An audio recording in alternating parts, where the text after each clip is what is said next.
Baik, perkenalkan nama saya Rosipa Anita Dewi Purba, NIM 06031281924021 dari kelas Indralaya. Adapun tujuan dari pembuatan video ini adalah untuk memenuhi ujian tengah semester ekonomi pendidikan dan juga untuk memenuhi atau menganalisis permasalahan biaya pendidikan yang ada di Indonesia. Baik, di sini saya juga akan memaparkan atau menampilkan video permasalahan biaya pendidikan di Indonesia. Selamat menikmati. Pandemi COVID-19 yang sudah berlangsung lebih dari 1 tahun tak hanya memukul sektor kesehatan dan perekonomian, namun berdampak pula pada masalah sosial dan pendidikan, salah satunya ancaman anak putus sekolah.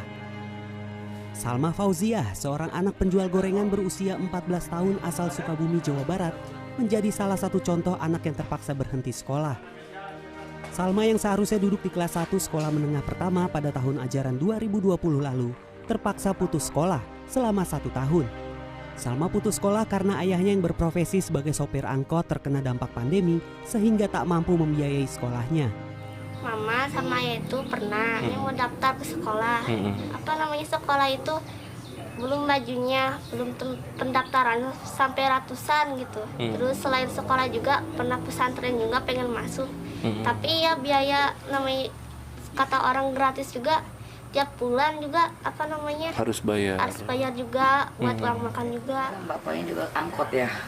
Pandemi udah PPKM-nya terus-terusan ya. Terus penumpang juga kan biasanya andalannya kan anak sekolah, guru ya kan. Ibaratnya drastis lah gitu Pak ya.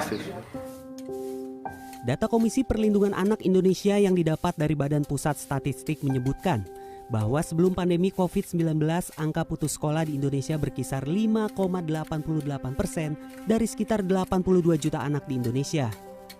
Jumlah ini diprediksi KPAI meningkat selama pandemi, disebabkan beberapa faktor seperti masalah ekonomi, pernikahan anak, hingga kecanduan game online. Ribuan anak itu ya terancam ya kehilangan hak atas pendidikan karena kondisi pandemi dan terpukulnya ekonomi keluarga. Dari video permasalahan biaya pendidikan yang sudah ditampilkan, kita dapat menyimpulkan bahwa tingginya tingkat anak putus sekolah sebagian besar disebabkan oleh biaya pendidikan. Nah, kita lihat pada masa pandemi COVID-19 ini sangat berdampak bagi perekonomian orang tua maupun Indonesia. Sehingga banyak sekali anak-anak memutuskan untuk bekerja dan membantu orang tua untuk memenuhi kebutuhan sehari-hari. Keterkaitan permasalahan biaya pendidikan ini dengan teori ekonomi adalah di mana tinggi dan rendahnya pendidikan seseorang akan menunjukkan seberapa berkualitasnya sumber daya manusia yang dihasilkannya. Yang di mana tinggi rendahnya pendidikan ini sangat berpengaruh terhadap pertumbuhan ekonomi.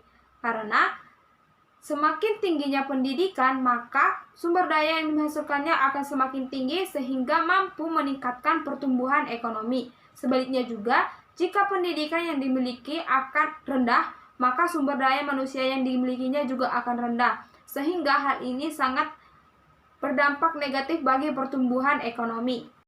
Adapun solusi yang mampu saya berikan setelah melihat video permasalahan tersebut, yang pertama adalah menurunkan atau membebaskan anak yang kurang mampu dari biaya pendidikan. Yang kedua adalah memberikan beasiswa kepada anak-anak yang kurang mampu tetapi berprestasi. Yang ketiga adalah memberikan subsidi atau sarana dan prasarana pendidikan kepada anak yang kurang mampu, terutama pada masa pandemi sekarang, contohnya seperti gadget. Baik, sekian presentasi saya ucapkan terima kasih.